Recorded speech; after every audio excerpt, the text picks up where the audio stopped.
चलो आज बनामा देसी टमाटर चटनी। चटनी तो आपण मैंने सभे प्राय बनै जानथिबे किंतु ई मेन इनग्रेडिएंट किछि घरे थिला बोलिकरी सेथिर लागी चटनी भी बनैदेली। आर चटनी बनाबा आर गोटे कारण थिला घरे समस्त को मसला जिनिस खाइबार टिके पसंद नाइ कले काहे कि समस्तंकर देह टिके खराब थिला। तो सेथिर लागी माँ का करथिले रुटी करिकरी रखी देथिले आ मते कहले तमे क्षीर रे खाइबो खाओ चाहा रे खाइबो खाओ जेंती खाइबो खाओ। तो चाहा आ क्षीर रे खाइबार लागी समस्ते तो नाकटा डिएई देले आर किहे नाइ खाऊँ बोले। तो सेथिर लागी बापा बोले कि घरे तो चटनी पतर अच्छे लेसुन पतर अच्छे देसी टमाटो अदा लेसुन मिर्चा सबू अच्छे। तो जा माँ बनै दे टिके टमाटो चटनी रे रुटी खाइदेमा। तमे माने किए किए टमाटो चटनी रे रुटी खाइछ क्या कमेंट करी निश्चय कहब।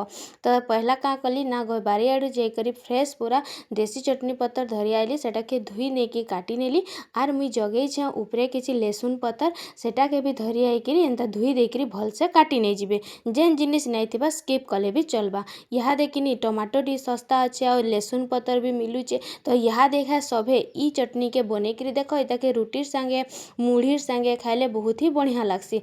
तो इने किछि छोट छोट लेसुन दे देली आ लेसुन भी होचे इहादे शीत दिने जेन मिलुथिसी फ्रेश लेसुन।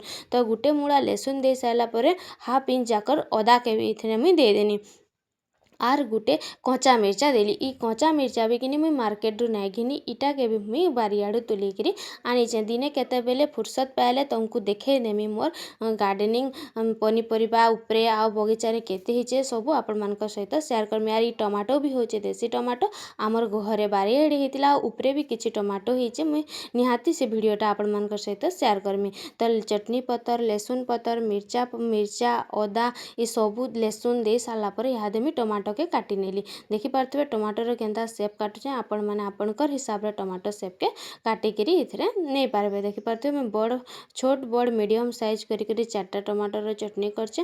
मैं पाखा पाखी आमे कि 4 ରୁ 5 लोग खाइबार भरना करिछे।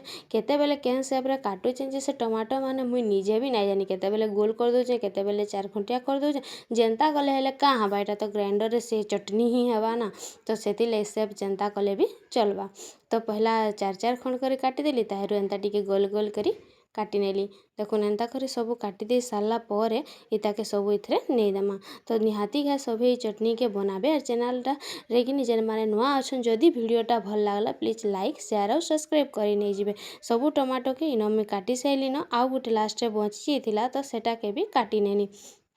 टमाटो किनी टमाटो रे रुटी गरम गरम रुटी खाइबो देखबो बढ़िया लागसी तरकारी भी फेल पड़ी जिबा कि सभे खाए निहाती बनाबो। तो सबू टमाटो के एंती सेम शेप रे काटी नहीं जिबे।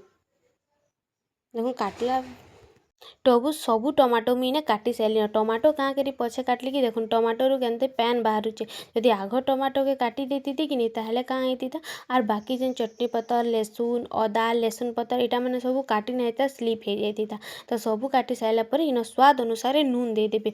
नून देके जदि ग्राइंड करबे कि टमाटो रे गुठली गुठली रा नाई रहे बढ़िया फाइन से पूरा पेस्ट हो जाएसी। तो इना मुई देखुन सबू टमाटो के जहाँ काटी थिली से सबू के पूरा पेस्ट करके नहीं आसे। देखो रेडी हो गला आम टमाटो चटनी।